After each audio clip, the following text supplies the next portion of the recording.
Bueno,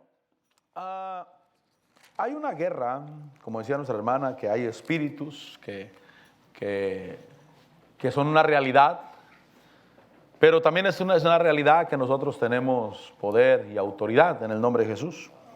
Ahora, esta guerra empezó desde el huerto, desde cuando fueron echados del huerto. Esta guerra empezó cuando la serpiente estaría molestando, estaría tratando de hacer daño al pueblo de Dios. En este caso, el versículo 15 dice: pondré enemistad. La enemistad con el diablo la puso Dios. Ahí me sorprendió cuando yo leí y dice que Dios puso enemistad. Yo creo que Dios quiere que nos amemos. ¿Cuándo dicen amén? Amén. Dios quiere que nos amemos, que seamos gente de amor. ¿Sabe por qué? Porque Dios es amor. Por eso, porque Dios es amor. Sin embargo, a mí me sorprendió cuando leí y que dice que Dios puso la enemistad. Puso enemistad entre la serpiente y la mujer. Entre la simiente de la serpiente y la simiente de la mujer. Y entonces me puse a pensar primeramente, ¿por qué hay un ataque sobre el descendiente de la mujer? Cuando yo oigo a predicadores, los predicadores, la mayoría anduvimos en el mundo. Tuvimos problemas de pecado, de involucrarnos en lo malo. Y la coincidencia de los predicadores dicen: pero hubo un Dios que me estaba cuidando y una madre que estaba orando por mí. Es coincidente. Nunca he escuchado a alguien que diga: mi papá estaba orando por mí. No sé por qué, pero yo nunca he escuchado que alguien diga. Yo no digo que no oramos los varones, yo oro por mis hijos. Pero nunca he escuchado que alguien diga: mi papá estaba orando por mí. Siempre escucho: mi mamá estaba orando por mí. Y entonces me doy cuenta del pleito de la serpiente. La serpiente tiene una lucha contra el hijo de la mujer. Y la mujer es la que siente la necesidad de clamar y de orar. Ahora, a mí lo que me da gusto es que el fin de la batalla ya está dicho. Ya está marcado. Que tenemos la victoria. Amén. Tenemos la victoria en Cristo Jesús. Aquí dice que la simiente de la serpiente le heriría en el calcañar, pero la simiente de la serpiente le aplastará, le herirá la cabeza. Y por eso veo a los hombres de Dios predicando, echando fuera demonios, hermano. Y aunque ellos, como varones o como hijos, han sido heridos por la serpiente, por el diablo, fueron atacados, estuvieron en el mundo, sintieron el estrago del enemigo sobre ellos. Pero también los miro predicando, los miro reprendiendo, los miro tomando autoridad, y ellos están tomando esa posición que Dios les dio. Por eso les decía que a mí lo que me gusta es el final de la historia. Dice Billy Graham, dijo, ya no está. Dice Billy Graham que él estaba en el Senado allá platicando con uno de los senadores y le dijo: Billy, ¿tú eres optimista en cuanto a las cosas o eres pesimista? Dijo: yo soy optimista. Y dijo: ¿por qué eres optimista a cómo están las cosas en el mundo? Y dijo: porque yo ya leí el último capítulo de la Biblia. Por eso soy optimista. Porque yo ya sé cómo termina la historia. Por eso, cuando pensamos en los hijos, debemos de saber que el fin de la historia ya está escrito. Amén. ¿Qué tengo que hacer? Mantenerme en la palabra. Amén. Diga conmigo: mantenerme en la palabra. Amén. Mantenerme en lo que Dios ha dicho que va a suceder. Dios ya tiene dicho. Mire, cuando yo miro el libro de Daniel, el libro de Daniel da la historia, bueno, el futuro en ese tiempo, de lo que iba a pasar con los reinos, con el reino de Babilonia, con el reino medo-persa, con el reino griego y con el reino romano, que fue el que estaba activo cuando vino nuestro Señor Jesucristo. Pero los historiadores dicen algo, que esa historia no pudieron haberla escrito antes de que pasara, porque es demasiado exacta. Demasiado exacta. ¿Cómo iban a romper las relaciones? cómo uno se iba a casar con la hija de aquel, cómo la hija de aquel iba a venir con una comitiva, cómo aquellos se iban a rebelar contra la comitiva que iba a venir. Y dicen, no puede ser que la hayan escrito antes. Es demasiado exacta. Pero ¿sabe una cosa? Pasó siglos después. Y es que Dios ya sabe el final. Y Dios ya sabe la historia. Es decir, que Dios ya sabe que tú ibas a estar hoy en este día aquí. A mí me da gusto el poder que Dios mueve a nuestro favor, el ejército de ángeles que Dios mueve a nuestro favor. Coincidentemente, no hay coincidencias en Dios, pero coincidentemente, últimamente he estado mirando mucha información acerca de ángeles.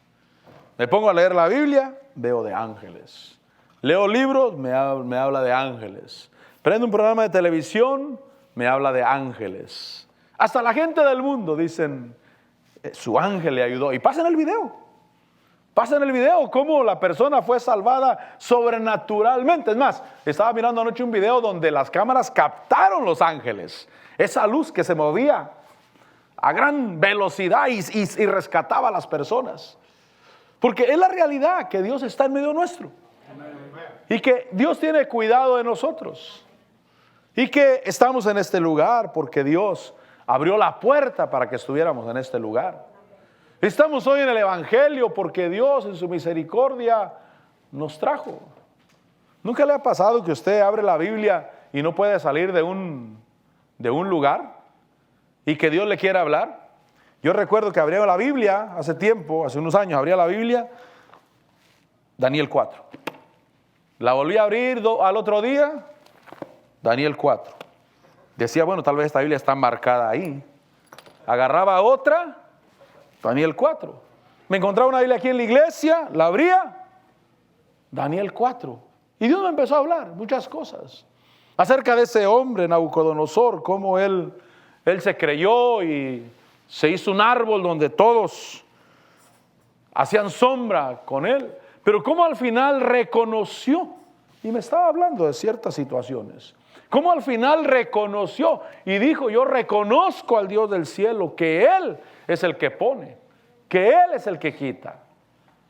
Hace unos 2 años, tiempo de la pandemia, abría la Biblia, Oseas 1. La volví a abrir, Oseas 1.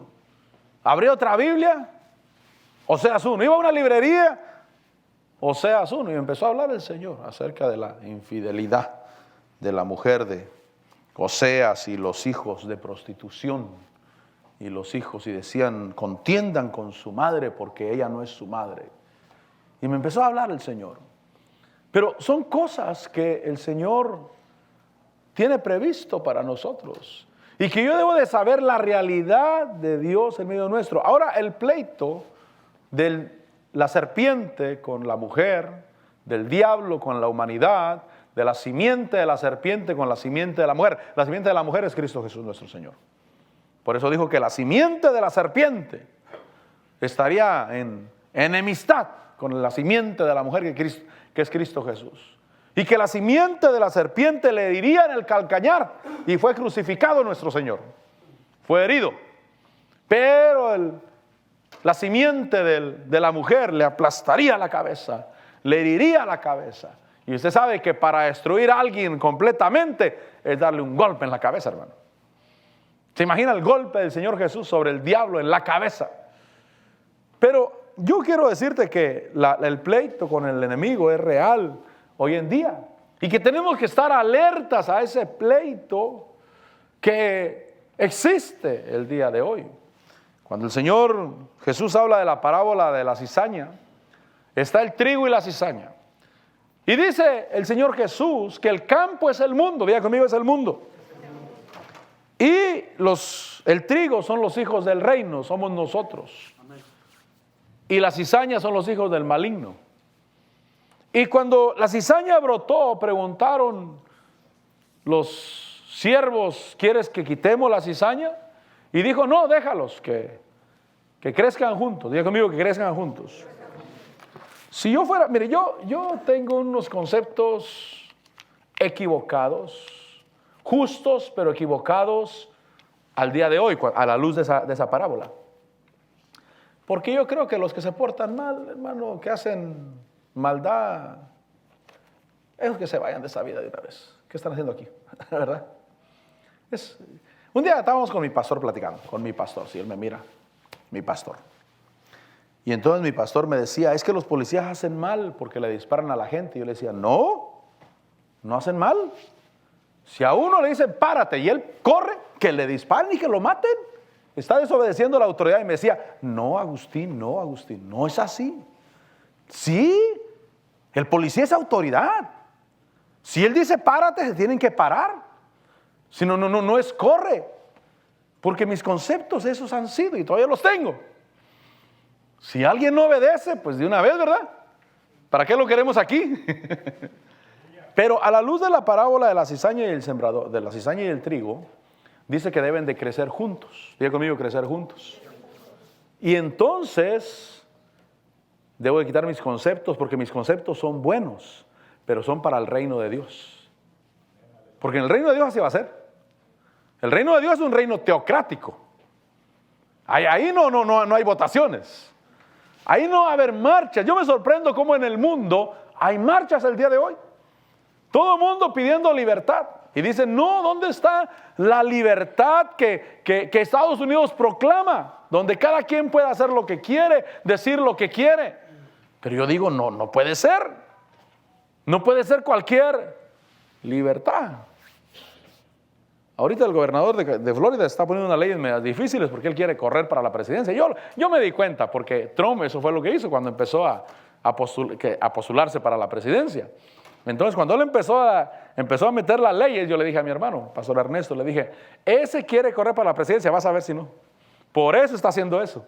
Y sí, después de las 2 semanas me dijo, ya dijo que sí, que él va a correr para la presidencia. Amén. Pero algunas leyes, desde mi punto de vista, son buenas, hermano.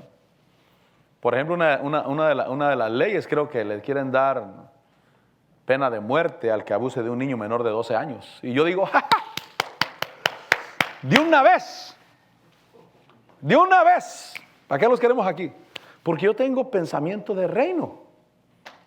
Ahora, a la luz de la parábola de la cizaña y el sembrador, dice que crezcan juntos. Desafortunadamente aquí van a seguir. Esa maldad que usted mira ahí, aquí va a seguir. Bíblicamente, aquí va a seguir. El pleito, aquí está. El pleito es hoy. El pleito de la simiente de la serpiente con la simiente de la mujer, aquí es hoy. Hoy es cuando está aquí. Y por eso me agradó lo que compartió la hermana, porque va de acuerdo a esto. Hay espíritus malos en medio de nuestros. Y nosotros tenemos que tener habilidad espiritual para contrarrestar ese ataque del enemigo. Yo no puedo ignorar eso. Yo no puedo ser como las avestruces de esconder la cabeza en la arena para que se vaya el problema. No, el problema iba a estar. Y debo de llenarme de la palabra de Dios. Y debo de caminar con Dios. ¿Sabe cuál es uno de los trabajos más difíciles del pastor? Que uno le dice a una persona, no hagas esto, no lo hagas. Y de todos modos lo hace. Y dice, bueno, está bien. 2 años después, 3 años después, se arrepiente, viene, está llorando. Padre, ayúdalo, Señor. Y uno dice, pero si yo le dije que no lo hiciera, pues. ¿Por qué tengo que estar yo navegando con este problema? Si yo se lo advertí desde el principio. Es el problema de los pastores. Que con todo eso tenemos que rogarle al Señor, Padre, ayúdalo, Señor. Somos humanos. Somos humanos y tenemos esa debilidad. Y no somos perfectos. Porque yo cuando estuve de joven, yo conocía la palabra de Dios. Pero andaba en el mundo, haciendo lo malo. A pesar de que conocía la palabra de Dios. Entonces, así como a mí se me dio oportunidad de regresar y de enmendar, tengo también que reconocer también. Y hay que ayudar y hay que bendecir. Pero la parábola de la cizaña y el trigo dice que el trigo son los hijos del reino. Y la cizaña ahí dice literalmente, son los hijos del maligno. Cuando dijeron córtenlos, porque yo los cortaría, mi hermano. No sé usted pues. Pero yo digo, Señor, con dones espirituales tuyos, Señor. ¿Se imagina? Sabiendo, vamos a hablar de nuestros países, México lindo y querido. Con dones espirituales sé quién es el tranza. ¿Quién es el que está agarrando soborno de los delincuentes? ¿Qué haría yo? Me los echo, hermano. De volada. Porque en el reino de Dios vamos a tener dones espirituales. ¿Cuántos vamos a reinar con Cristo? Pero no vamos a reinar con Cristo así como estamos ahorita. Vamos a tener dones espirituales. Los dones de la Biblia que marcan, esos van a estar activos permanente en nuestra vida. Don de discernimiento, palabra de sabiduría, palabra de conocimiento, todos van a estar activos. Entonces se imagina al gobernante sabiendo quién hace lo malo, quién está agarrando soborno, quién verdaderamente fue el culpable. Gracias a Dios por las cámaras el día de hoy. Espero que un día no me den mi patada con una cámara, porque a veces uno ni sabe, ¿verdad? Creo que tengo una cámara en mi cuarto, pero creo que la tengo apagada. Creo que la tengo apagada. No quiero que un día por ahí salga un video medio XXX. ¿Y qué haría, pastor? Hermanos, perdonen, la cámara estaba prendida. Pero no fue nada del otro mundo, gracias a Dios. Como dijo Jesse Duplan, y les dijo su papá y su mamá. Él estaba hablando del área sexual, pues. Y dijo, no se espante porque su papá y su mamá tuvieron que hacer eso para que usted viniera aquí a la tierra. Mi papá y mi mamá, no, yo no creo. Entonces, ¿cómo crees? Si yo los miro bien santos a ellos. Pero yo espero que una cámara no me patee a mí, ¿no? Pero a veces hay que dar gracias a Dios por esa vigilancia. Porque sacan a luz muchas cosas. Pero con dones del Espíritu, sabiendo cómo realmente estuvieron las cosas. Cómo realmente se llevaron a cabo. Y, hermano, eso es destitución. Eso es que la persona pierda. Porque hay cosas que uno no entiende. Por ejemplo, agarran a un delincuente, a un delincuente en nuestros países, y no les quitan sus posesiones económicas, sus propiedades. Y uno dice, ¿por qué? O lo agarran, lo entregan y el juez lo deja libre. Yo digo, pues hay que agarrar al juez, ¿no? Hay que meterlo a él, ¿no?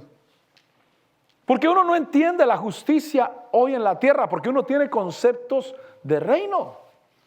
Y en el reino de Dios así va a ser. El reino de Dios va a ser un reino teocrático. Si nos condenara por lo que pensamos, pero en el reino de Dios van a saber lo que piensas. ¿Qué hay en nuestra mente? Y por eso, gracias a Dios que en su misericordia nos permite limpiar nuestros pensamientos. Estamos siendo lavados. Estamos siendo transformados. Nuestros pensamientos llegan al punto cuando ya esto lo tengo que sacar de mi mente. Ya no puedo permitir que siga. Pero hay un pleito activo del reino de las tinieblas con el reino de la luz. En la parábola de la cizaña y el trigo, dejarlos que crezcan juntos. Pero en el tiempo de la siega, Dios mandará a sus ángeles. Y los ángeles agarrarán la cizaña y la echarán al fuego. Es cuando va a ser destruida. Ahora, la segunda pregunta es, ¿estaré listo yo para un reino de justicia? Porque el día de hoy cada vez se pone más difícil vivir en la tierra. Nuestros países, allá donde uno llegaba tranquilo, tú podías llegar con dinero y no había problema. Yo en el año 90 me fui de Estados Unidos y llegué con mi carro, me llevé una station wagon, una Ford Fairmont 79. Llegué, la llevábamos cargada atrás, cargada arriba, pero estoy hablando cargada, yo llevaba televisión y todos los demás también llevaban cosas, llevamos 5 personas ahí. Llegamos como a las 2 de la mañana, no más, como a las 3 de la mañana. Ya llegué a mi casa, iban a ser las 5 de la mañana cuando llegué. Pero no había problemas. nos encontrábamos a los borrachitos en la calle, en los pueblos que pasábamos, nos gritaban, ahora norteños, ya sabían dónde veníamos, pero eso era todo. Ahora ya no. Ahora ya no puedes llegar con dinero, o por lo menos dándole saber a la gente que tienes dinero, porque ahora las cosas se han puesto más difíciles, pero yo anhelo un reino de justicia, no como cuando yo estaba niño, porque no había justicia, sino algo mejor, algo santo, algo puro. Pero ¿estaré preparado yo para eso? ¿O será que estoy aprendiendo y Dios me está dando la oportunidad de limpiarme y de prepararme para ese reino? Porque el reino de justicia hay muchas personas que no les conviene. Y sería tremendo pensar que hay muchos cristianos que el reino de justicia no les conviene. Por eso yo debo de dejar que Dios trabaje mi vida, que sea transformado, que sea limpio y que realmente ame la justicia. Fíjese que Aarón, cuando sus hijos murieron porque entraron borrachos, la Biblia deja ver, quizás es Levíticos 10 tal vez, deja ver que ellos entraron borrachos a ministrar delante del Señor. Y la borrachera puede ser borrachera de deseos de fama, de cualquier índole. ¿Sí será? Levíticos 10, hermano. Dice que Nadab y Abiú, versículo 1, hijos de Aarón, tomaron sus respectivos incensarios después de poner fuego en ellos y echar incienso sobre él. Ofrecieron delante del Señor, dice que ofrecieron fuego extraño, fuego que Dios no había ordenado. Versículo 2. De la presencia del Señor salió fuego que los consumió. Este es justicia de Dios. Diga conmigo, justicia de Dios. Por eso con mi pastor, cuando yo le decía, no, sí, es que los policías deben de disparar.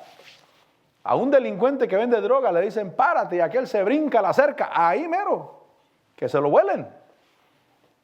Felices, yo voy a ser feliz. Y él me decía, no, Agustín, no es así, no se puede hacer así. Y tenía razón él. Porque el día de hoy habría mucha injusticia si hubiera una libertad así. Habría demasiada injusticia si hubiera una libertad así. Pero el reino de Dios dice que salió fuego de la presencia del Señor. Dice el versículo 3, que entonces Moisés dijo a Aarón, esto es lo que el Señor habló diciendo, como santo seré tratado. ¿Estaremos preparados para un reino de justicia, mis hermanos? Porque en el reino de justicia, como santo será tratado. Santo es, Señor, te reconozco a ti. Por ejemplo, diezmos y ofrendas es reconociendo la santidad del Señor. Reconociendo su reino, reconociendo que Él es Señor. Pero el día de hoy es un llamado a la obediencia. O sea, si tú no lo haces, no te pasa nada, mi hermano. Solamente no trates de engañar como Zafira y... ¿Cómo se llamaba el otro? Ananías. Sí, ¿no? Ananías, ¿no? Sí. Bueno, esos que estaban ahí. En Hechos 5, ¿no? Eso por ahí, ¿no? Ananías y Zafira. Solamente no haga lo que hacen ellos porque ellos trataron de engañar. Ellos trataron de decir, sí, en esto lo vendimos. No, mejor ser sincero, mi hermano. Mejor ser sincero. Pero si no lo haces, no te pasa nada. Es más, no te vas a quedar sin comer. Porque Dios es bueno. Dios es bueno. No te vas a quedar sin comer. Pero es un llamado a la obediencia. Y entonces cuando yo presento diezmos y ofrendas delante del Señor, debo de tratar como santo al Señor. Lo mejor, Señor. Yo siempre pongo este ejemplo, tal vez, no sé si sea bueno para usted, no sea bueno para mí, pero para mí es una bendición. Yo diferencio entre un billete viejo y un billete nuevo. Valen lo mismo, pero el viejo es para mí y el billete nuevo es para el Señor. Pero se imagina y traigo dos y uno le falta un pedazo, que le falta un pedazo, voy a ofrendar al Señor. Tal vez vale, porque mientras tenga el número de serie completo, vale todavía. Si le falta número de serie, ya no vale. Ya no. Pero Dios está mirando cómo lo hacemos, cómo hacemos las cosas. Y entonces dice, como santo seré tratado, versículo 3. Por los que se acercan a mí. ¿Cuándo nos acercamos al Señor? Dice, y en presencia de todo el pueblo seré honrado. Y dice que Aarón guardó silencio. Dice el versículo 6 que Moisés le dijo a Aarón y a sus hijos, Eleazar y Tamar, miren lo que les dice: no descubras vuestra cabeza, ni rasgues vuestros vestidos, para que no muráis, y para que él no desate todo su enojo contra toda la congregación. Y entonces fíjense que en la justicia de Dios le están diciendo: no haga luto por tu. Al padre le dicen: no haga luto por tu hijo. No, pero es que mi hijo se portó mal. Sí, la verdad, él se portó mal. Entonces, su culpa de él. Miren lo que es la justicia de Dios. Porque el ser humano dice: no, es que era mi hijo y lo tengo que vengar. ¿Pero qué andaba haciendo él? No, pues realmente andaba portando mal. Entonces cállate y siéntate. Estoy hablando de parte de Dios. Estoy hablando de la justicia de Dios. No, pero es que era mi hijo.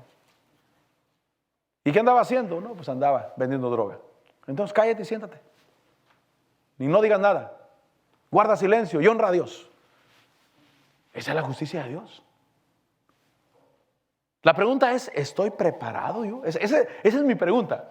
¿Estoy preparado yo para decirle: sí, Señor, tú eres santo, tú eres digno, Señor? Hay un pleito de la serpiente o la simiente de la serpiente con la simiente de la mujer el día de hoy. Y la serpiente hiere porque a veces no nos conducimos de acuerdo al reino de Dios. Ahora, si hablo del mundo, obviamente el mundo no se conduce conforme a lo de Dios. Pero nosotros, los hijos de Dios, somos llamados a aprender leyes del reino. Dice el versículo 8, que el Señor habló a Aarón diciendo: no beberéis vino ni licor, tú ni tus hijos. Aquí deja ver que ellos iban borrachos cuando entraron.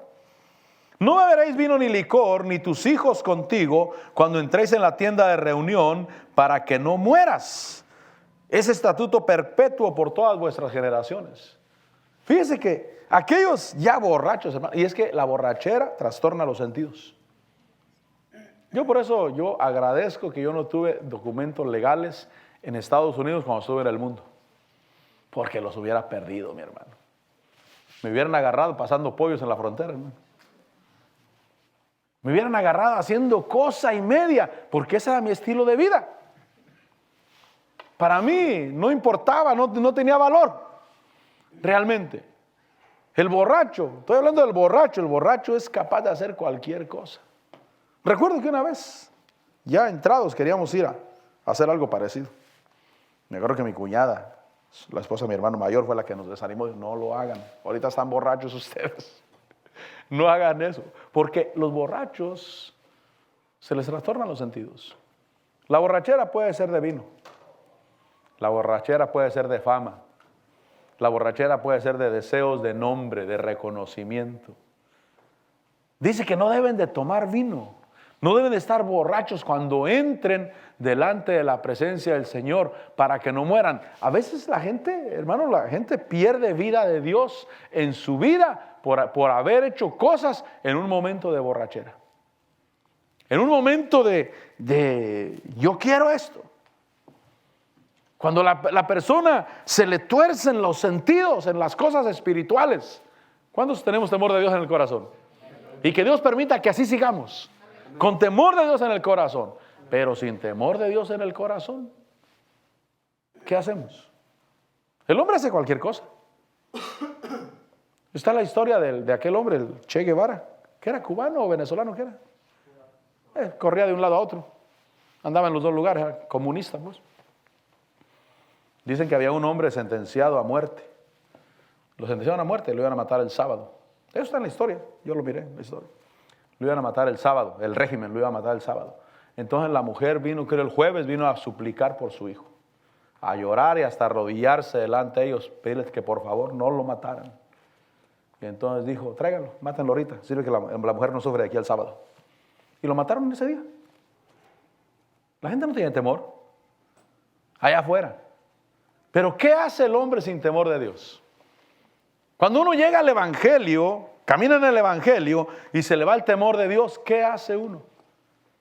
El apóstol un día nos dijo algo que nos hizo reír. Y no sé por qué yo hace rato que estaba postrado aquí orando, me acordé de eso. Dije, el apóstol tiene razón. Nos hizo reír porque dijo él, dice, si el Señor me deja, ya no está conmigo y se me va el temor de Dios en mi corazón, dijo él, acabo de homosexual. Nos dio risa a todos los pastores porque nos dijo en retiro de pastores. Y yo estaba ahí postrado y dije, tiene razón. Tal vez puedes ser tú el hombre más macho, vamos a decir, más hombre, y las mujeres te gustan, tú eres hombre completo, pero se te va el temor y entra un mal espíritu y acabas de homosexual. Nadie de aquí podría decir que no podría hacer eso. No, pastor, yo no, qué bueno, que nunca lo voy a ver, mi hermano. Qué bueno, qué bueno. Lo que quiero decirle es que el hombre sin temor de Dios, ¿qué cosa no hace, mi hermano? ¿Qué cosa no hace? Un hombre sin temor de Dios puede haber estado en el evangelio 20 años y después de 20 años entrar a una iglesia y matar a los creyentes, matar creyentes. Sin temor de Dios. Pero la pregunta que yo quiero decirles, ¿estamos preparados para el reino de Dios? Porque repito, hay algunos cristianos que no les conviene el reino de Dios. Porque el reino de Dios es un reino de justicia. Y tenemos la oportunidad hoy de prepararnos para ese reino de justicia.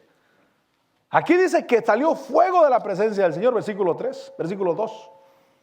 De la presencia del Señor salió fuego que los consumió y murieron delante del Señor.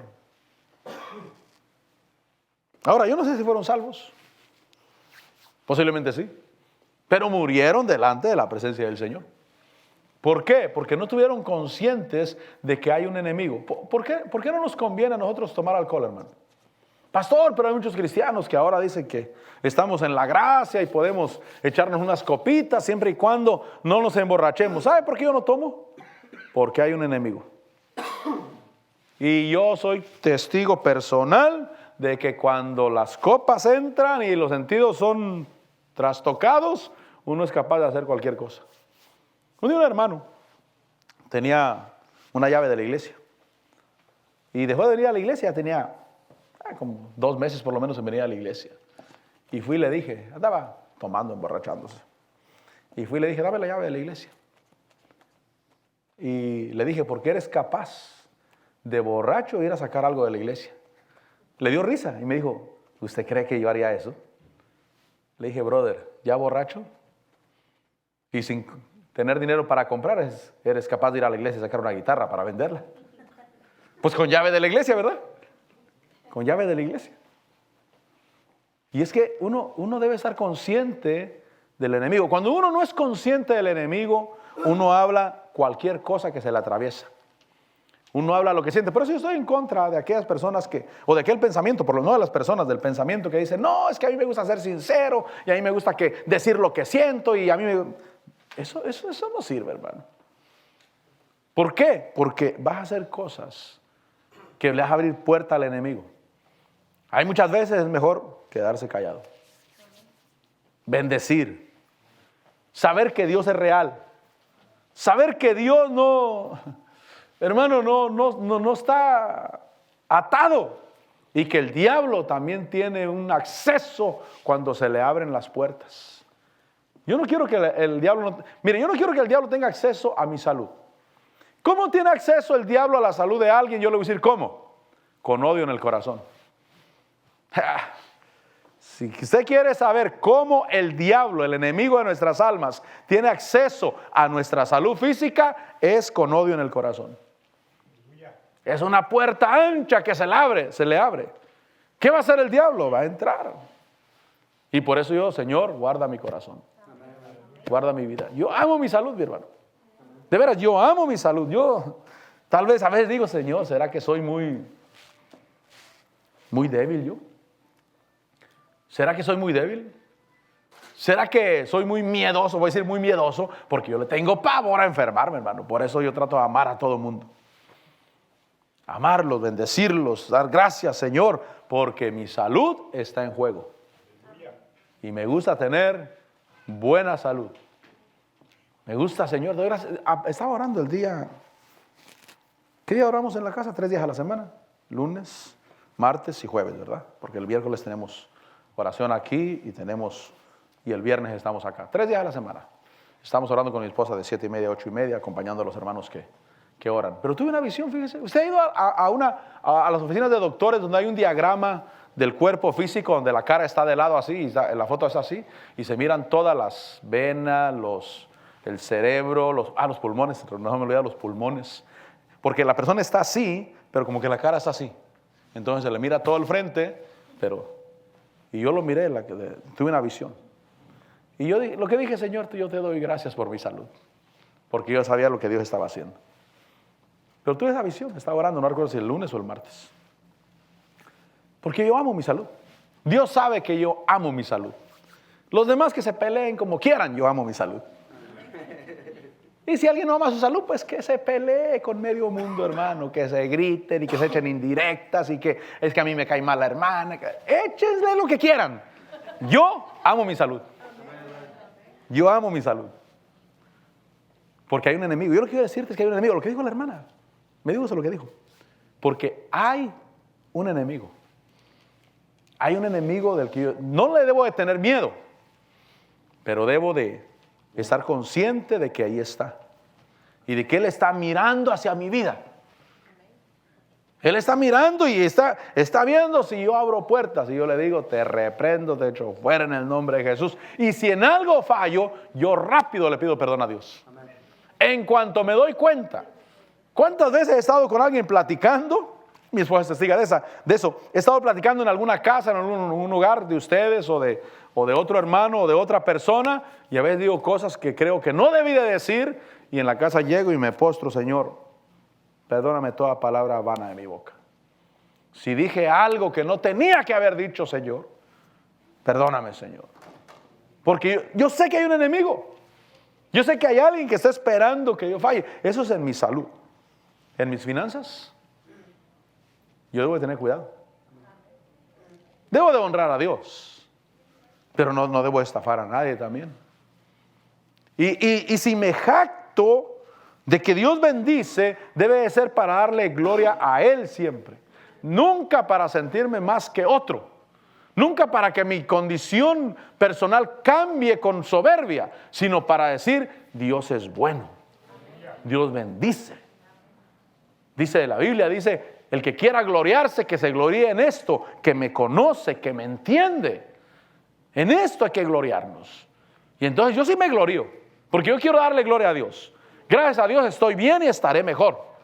Pero me cuido de la soberbia. Me cuido del sentirme más que los demás. Porque eso traería problemas a mis finanzas. Porque Dios diría, mira, estás abriendo brecha para que un enemigo entre. Pero si lo hago para darle gloria a Dios, para glorificar al Señor, por causa de la enseñanza, por causa de que creemos que la enfermedad es enemiga del pueblo de Dios, la pobreza es enemiga del pueblo de Dios. Por eso debo estar consciente de ese enemigo que está ahí. Dice Efesios 6. Efesios capítulo 6 habla de la armadura del creyente. Quizás es la armadura de Dios. Tal vez creo yo que Dios mismo tiene esta armadura. Dice Efesios 6, versículo 10. Por lo demás, fortaleceos. Diga conmigo, por lo demás. Otra diga conmigo, por lo demás. Ahora la pregunta es, ¿por lo demás de qué? El versículo 1 dice, hijos, obedecer a vuestros padres. ¿Cuántos queremos ser prósperos? ¿Cuántos hijos quieren ser prósperos? Ahí dice, hijos, dice padres, hijos, obedecer a vuestros padres en el Señor. Dice el versículo 2, honra a tu padre y a tu madre, que es el primer mandamiento con promesa, para que te vaya bien y para que tengas largos días sobre la tierra. Lo segundo, versículo 4, padres, no provoquéis a ira a vuestros hijos, sino criarlos en la disciplina e instrucción del Señor. Ahí está la segunda enseñanza. Padres, no provocar a ira a vuestros hijos. Por eso, mire, mis hermanos, nosotros tenemos tenemos que hacerle sentir a nuestros hijos que los amamos. Porque a veces solamente corregimos. Y si algo le niegas al hijo, él debe de ver que es por su bien.